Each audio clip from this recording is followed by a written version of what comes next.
हम लक्ष्मी चौधरी यहाँ सब गोटे के प्रणाम करे छी। आई हम एकटा माँ भगवती के गीत लऽ कऽ उपस्थित भेलहुँ हैं। एहि गीत में संग दऽ रहल छथि हमर माता जी। आशा करे छी जे गीत नीक लागत और गीत नीक लागत तऽ गीत के अधिक से अधिक शेयर करब और मैथिली भावना चैनल के जरूर से जरूर सब्सक्राइब करब। धन्यवाद। अम्बे दुर्गे अम्बे दुर्गे गहा बरसा जेबै बहिना। अम्बे दुर्गे अम्बे दुर्गे गहा बरसा जेबै बहिना। अम्बे दुर्गे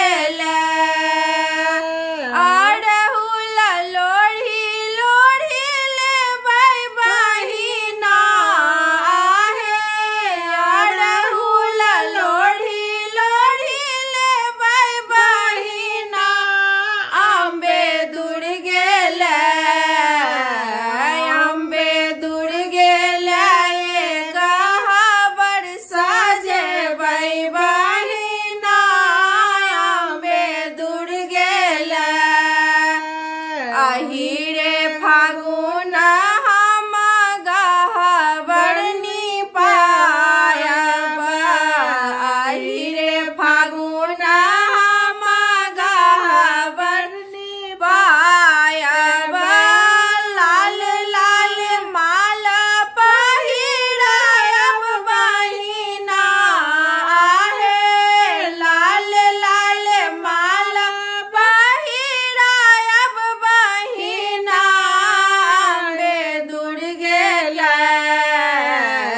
अम्बे दुर्गे गहा बरसा जेबै बहिना। अम्बे दुर्गे अम्बे दुर्गे गहा बरसा जेबै बहिना। अम्बे दुर्गे अहिरे फागुन माँ गहबर आचरी टांगायब। अहिरे फागुन माँ गहबर आचरी टांगायब। आचरी में झुनकी लगबै बहिना। आचरी में झुनकी लगबै बहिना। अम्बे दुर्गे अम्बे दुर्गे झुनकी लगबै बहिना। अम्बे दुर्गे अम्बे दुर्गे चुनरी मांगबै बहिना। अम्बे दुर्गे अड़हुल लोढ़ी लोढ़ी लेबै बहिना। आहे अड़हुल लोढ़ी लोढ़ी लेबै बहिना। अम्बे दुर्गे अम्बे दुर्गे गहा बरसा जेबै बहिना। अम्बे दुर्गे अहिरे फागुन फूल बेल पात्र चढ़ेबै। अहिरे फागुन फूल बेल पात्र चढ़ेबै। रंगाय बीड़ उड़ेबै बहिना।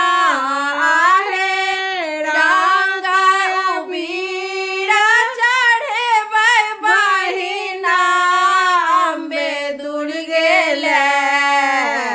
अम्बे दुर्गे गहा बरसा जेबै बहिना।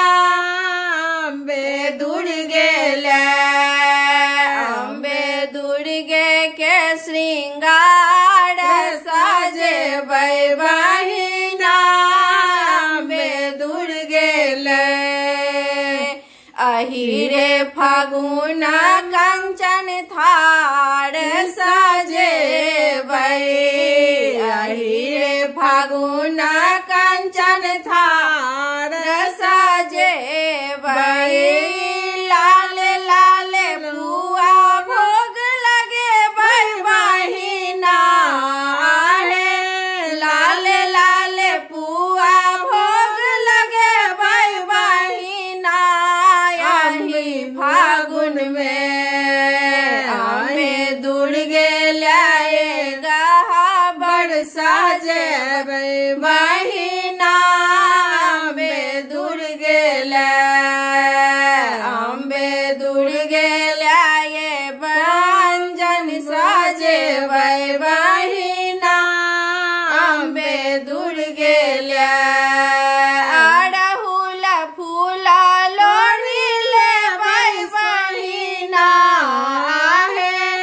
अड़हुल लोढ़ी ले बहिना अम्बे दुर्गे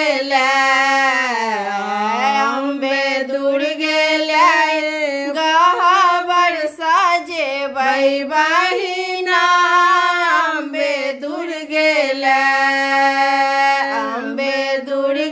लाए गहबर साजे बहिना